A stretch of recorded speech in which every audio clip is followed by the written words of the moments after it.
Welcome to my stream.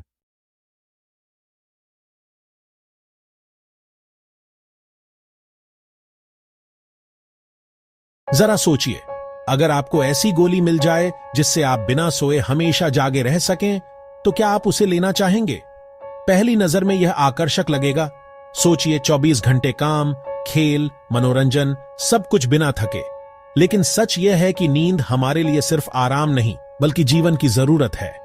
हमारा दिमाग दिन भर भाग दौड़, काम, ट्रैफिक, याददाश्त और अनगिनत कामों से भरा रहता है। रात में सोना शरीर को ही नहीं, बल्कि दिमाग को भी रिचार्ज करने का मौका देता है। लेकिन वैज्ञानिकों ने पाया कि नींद के दौरान भी दिमाग बिल्कुल शांत नहीं होता। उस समय भी वह कुछ रहस्यमय गतिविधियां कर रहा होता है, जिन्हें हम सपनों के रूप में अनुभव करते हैं। काफी लंबे समय तक सपनों को दैवीय संदेश या भविष्यवाणी माना जाता था। 19वीं सदी तक कोई वैज्ञानिक अध्ययन इस क्षेत्र में नहीं हुआ था। फ्रेंच वैज्ञानिक लुईस मोरी ने पहली बार सपनों को व्यवस्थित रूप से दर्ज करना शुरू किया। उन्होंने अपने सपनों की डायरी रखी और प्रयोग किए कि बाहरी चीजें सपनों को कैसे प्रभावित करती हैं।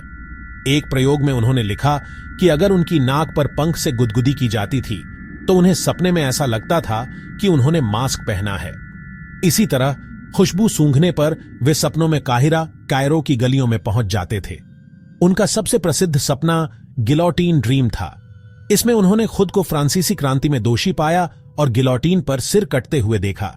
जैसे ही ब्लेड गिरा, वह अचानक जागे और पाया कि बिस्तर की पटरी उनके गले से टकराई थी।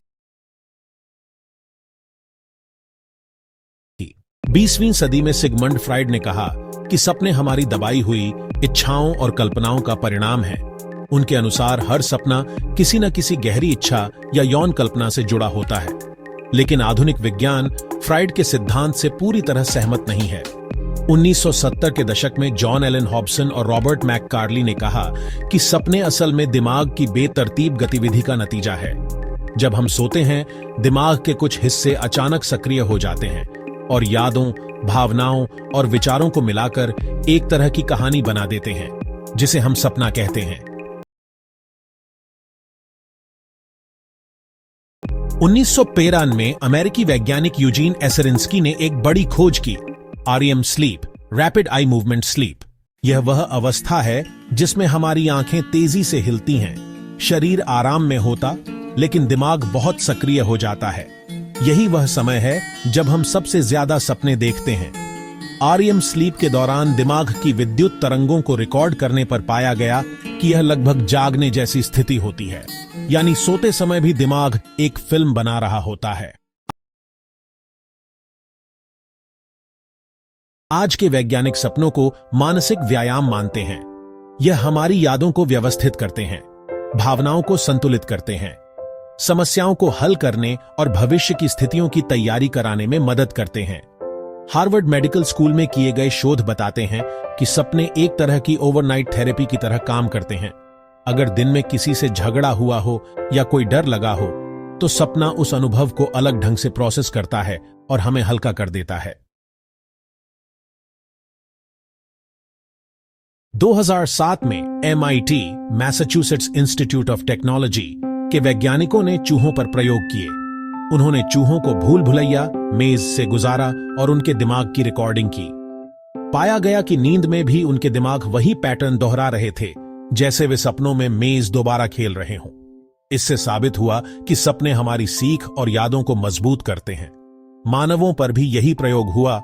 जो लोग कंप्यूटर गेम खेलकर सो गए, उन्होंने सपनों में गेम जारी रखा और बाद में वे उन गेमों को बेहतर खेलने लगे।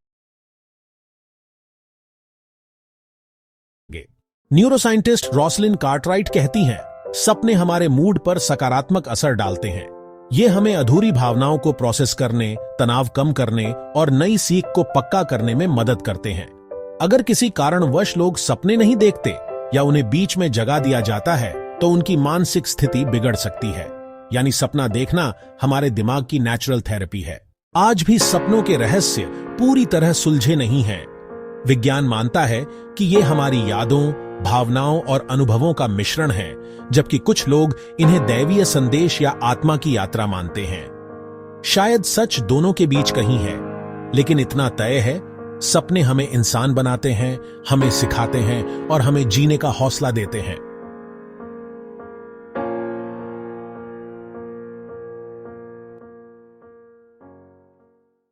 Subscribe to my channel.